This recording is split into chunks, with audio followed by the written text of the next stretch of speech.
making an effective transition that you can use in video with paper stop motion animation doesn't have to be hard. I'm going to show you in a few easy steps how to do this little transition right here. We're just folding the paper over, and as we do that, it folds back up and it's changed to something else. This is real simple to do, and right now I'm about to walk you through those steps. Alright, so let's go over into drag and frame, which is the stop motion application that I prefer to do my stop motion animation in. And we've got these different printed up photo sets right here. I just skipped over the photo cutting part so we can get right into the action here. Okay, so one thing I'm going to recommend that you do that I'm not doing here, I'm going to recommend you tape your first photo down that you want to make fold over in your transition. Okay, you're going to see I'm not doing that here. I'm not going to register it down. I'm just going to freestyle it. And you can do that too if you want it to be a little wiggly. That's always an option. Some of you might want to do that so people are more aware, like, hey, this is actual paper. This is actual stop motion. This isn't just a digital effect. But if you want a cleaner result, then I would recommend taping the bottom portion down at the very least. So, okay, we take our first photo in the starting position. And the next thing we're going to do, if you're not taping it down, you see how I hold one end down, is we're going to start to fold it over. But what you're going to notice is I'm not pressing it down to where I make a crease. I just want the paper to start to bend.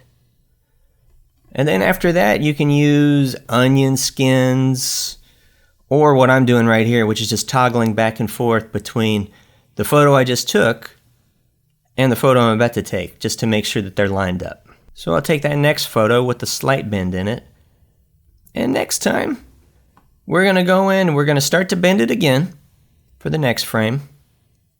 But you see, I'm still not creasing it.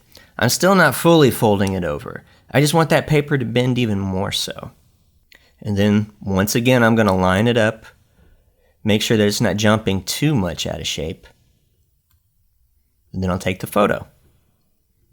Then we move on to the next frame. And you see, we're just going to keep doing that every single time.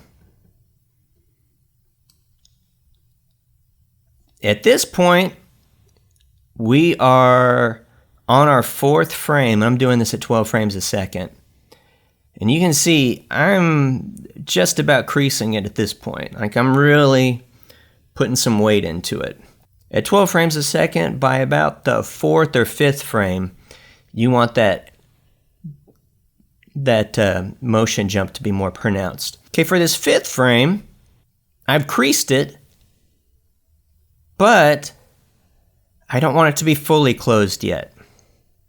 I want it to be almost closed. And you'll see I've taken the frame at this point, I've taken a photograph of it at this point, where it's almost closed. And then that'll leave us some space for the sixth frame to go in and crease it again and make it look even more fully closed. Like, at this point, we want it to be fully closed. So I'm doing this closing motion at 6 different frames. And when I'm photographing at 12 frames a second, that means it's a half second. It's a half second motion to make this piece of paper fully close. I'm going to wipe up my work area because you can see I've made some smudges over here from what I've done. So I'm going to clean up my work area. And now we're going to do the same thing that we did before to our next photographed image that we want to transition to. So I'm going to start a whole new take and drag and frame, which will be a new sequence of images. And check this out. This is important. This is important. What I've done here, I'm going to back up so you can see exactly what I'm doing. I'm going over into this tab in drag and frame to load a reference image. And I'm going to go find the project file that I'm working in right now, and I'm going to go back to that sequence of images I just filmed in the previous take. And I'm going to find that first frame that I photographed with the photo before it got folded. We want to use this as a reference image, as a lineup image, so we can start our next image sequence with that photograph lined up exactly over the previous image starting point that we just filmed. Does that make sense to y'all? See? I line it up right there like that. Go ahead and take the photo. And now we're going to do the exact same thing that we just did. Same sequence of almost folding, or folding, almost making a crease, but not fully making a crease. So of course the first one's very subtle. We just want a slight bend in the paper. Then we're going to kick it up a notch on the next one. More on the next one. Then the big jump, where we're starting to crease it, but the crease isn't super pronounced. We can still see a little bit of the image that we're folding. And then fully closed. So we've done the same thing that we did on the first image sequence. We just repeated that again, but it's with a different photographed image.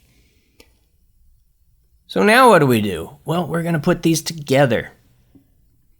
And the second image sequence, we're going to put those images in reverse order. So as you see, it's going to be unfolded, fold,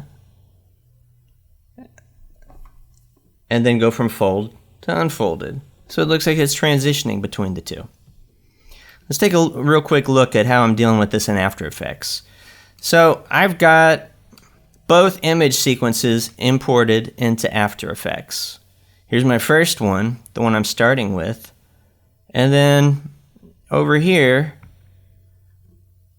is the second one. But like I just explained to you, we're going to do this in reverse now. We're going to use time remapping, and we're going to switch the order of the keyframes. So now it starts with it being folded, and when it plays out, it unfolds. Okay? And then, of course, we're going to key out this chroma key background right here. I use Keylight to do that. And I'll give you a quick view of my settings. As you see, like, my green background's not super even. I didn't take a lot of time to get that well lit ahead of time. And so in Keylight, I go to the screen matte view, and that allows me to clearly see what areas are not being keyed out, which are the white areas, and then what areas are being keyed out, which are the black areas.